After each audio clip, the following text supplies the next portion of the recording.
Welcome to The Explainer. Look, today we're diving right into literally the most high-stakes, fascinating dynamic shaping our entire world right now, the 2026 rivalry between the United States and China.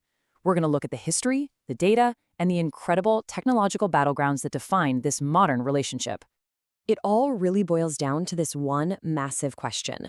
Are these two nuclear superpowers, with their vastly different cultures and competing ambitions, destined for conflict? Or, can they somehow navigate this incredibly tense new era peacefully? Understanding this geopolitical showdown is absolutely critical because it impacts literally everything, from the price of the car you drive to the safety of our global future. Okay, let's dive into this. Here's our roadmap. We're going to start with the Great Divergence, move right into the Microchip War and the AI race, then we'll blast off for the second lunar race, bring it back down to Earth for a clash of cultures, and wrap up with the Thucydides trap. All right, Section 1, the Great Divergence. To really wrap our heads around the world of 2026, we actually need to rewind all the way back to the year 1800, to an era known as the Great Divergence. Now, you and I have lived our whole lives in a world totally defined by Western technological and economic dominance, right? But looking at the historical data, this Western supremacy is actually kind of a recent anomaly.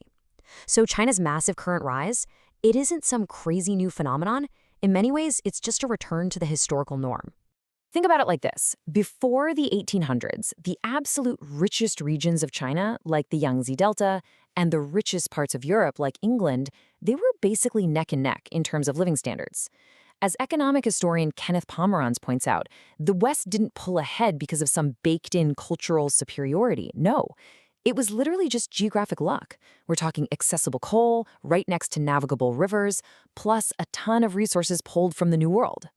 That is what sparked the whole fossil fuel economy. Let's fast forward a bit to see how this built. The 20th century saw these two nations basically separated at birth by the 1949 Communist Revolution.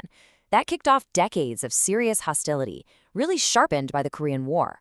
The ice didn't break until Richard Nixon and Henry Kissinger's famous diplomatic visit in 1972, which was anchored in pure realpolitik. After that, China played a brilliant long game of hide your strength, bide your time, eventually joining the World Trade Organization in 2001. And wow, did that pay off. It lifted hundreds of millions of people out of poverty and built the absolute economic powerhouse we see today.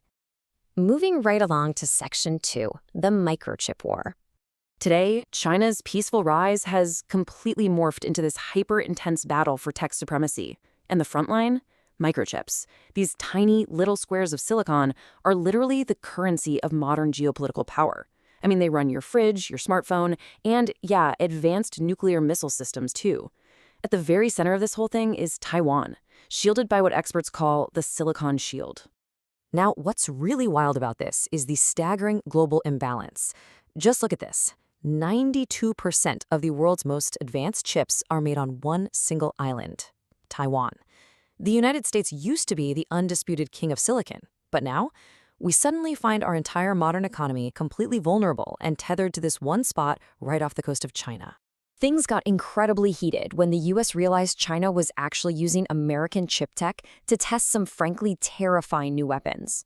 We're talking hypersonic missiles that can fly around the globe at 5 times the speed of sound. In response, the US government slammed on the brakes. They aren't fighting with soldiers here, they're fighting back with sweeping export controls to completely cut China off, alongside throwing down a massive $50 billion through the CHIPS Act to aggressively drag advanced manufacturing back to American shores. Which brings us to Section 3, the AI and robot race. Right now, in early 2026, we are watching a massive clash between two totally different visions for artificial intelligence. And trust me, this dictates who writes the software of our future. On one side, America is pushing raw capability and safety. You've got OpenAI secretly developing GPT-6 under the codename Project Garlic, trying to make models smaller but way smarter behind closed doors. But then, on the other side, you have China's Deepseek V4, and they have absolutely shocked Silicon Valley. They are matching top-tier American benchmarks in math and coding, but they're doing it open source. They're basically handing out GPT-level performance for free to developers all over the world. So America is winning on raw power, but China is totally winning on global accessibility. And it's not just software, this race is bleeding straight into the physical world, with humanoid robots. In the US, Tesla has their highly advanced Optimus Gen 3, but it's targeting a hefty $20,000 price tag. Meanwhile, China is just sprinting toward commercialization, absolutely flooding the zone with patents. By 2026, China has filed almost 4 times as many humanoid robotics patents as the US. You've got Chinese companies like Unitree selling functional walking robots right now for under $6,000. This rivalry is literally hitting the streets, too. The EV market is a massive showdown. You've got Tesla representing that American tech-focused minimalist innovation, essentially an iPad on 4 wheels.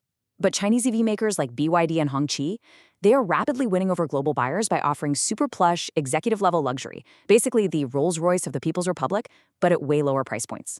It's such a massive shift that it recently forced the US to move the goalposts, slapping a staggering 100% tariff on Chinese EVs just to compete. All right, let's leave Earth for Section 4, the second lunar race. Because yes, the geopolitics of 2026 have literally left the planet. We're in the middle of a second lunar race, but unlike the Apollo days in the 60s, this is absolutely not about just planting flags anymore.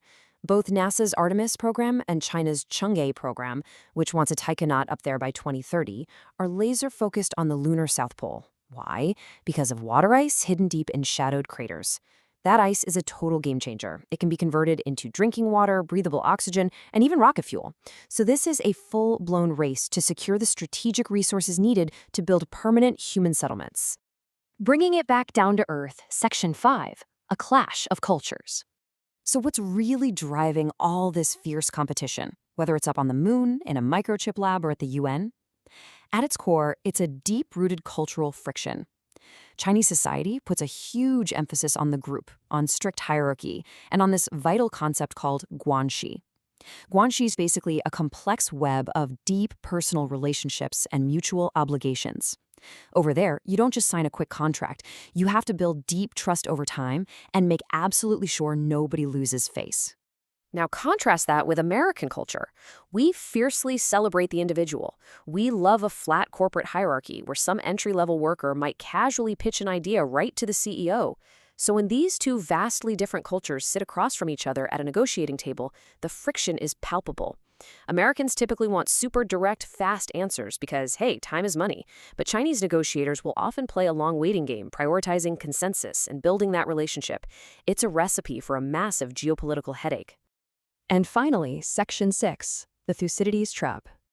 All of this, the technology, the resources, the cultural clashes, it all feeds into this massive historical framework. In a really fascinating paper out of the University of Nicosia, they highlight Professor Graham Allison's work. He actually dusted off an ancient insight to help us understand this exact dynamic playing out today between a reigning global hegemon and a rapidly rising power. It's known as the Thucydides trap, named after the ancient Athenian historian. Thucydides noticed something profound. When a rising power, like Athens, grows at a massive speed, it naturally instills a deep, structural fear in the reigning hegemon, which in that case was Sparta. And it's exactly this fear, this structural determinism, that creates a highly volatile environment, where conflict starts to feel almost inevitable. And here is the genuinely terrifying reality of that concept. When researchers look back at the last 500 years of global history, they've identified 16 clear cases where a rising power fundamentally challenged a reigning one. Out of those 16 cases, 12 ended in war. Just let the weight of that statistic sink in for a second. 12 out of 16. So the crucial point we have to ask ourselves is this. We are living through the defining geopolitical moment of our lifetimes. The US and China are deeply tied together, both are armed with nuclear weapons, and they're competing in tech realms that previous generations couldn't even fathom. Are we just doomed to fall into the same trap as Athens and Sparta? Or can modern statesmanship and diplomacy actually prevail to rewrite history? That is the question that's going to define the rest of our 21st century. Thank you so much for exploring this with me today, and I'll see you in the next explainer.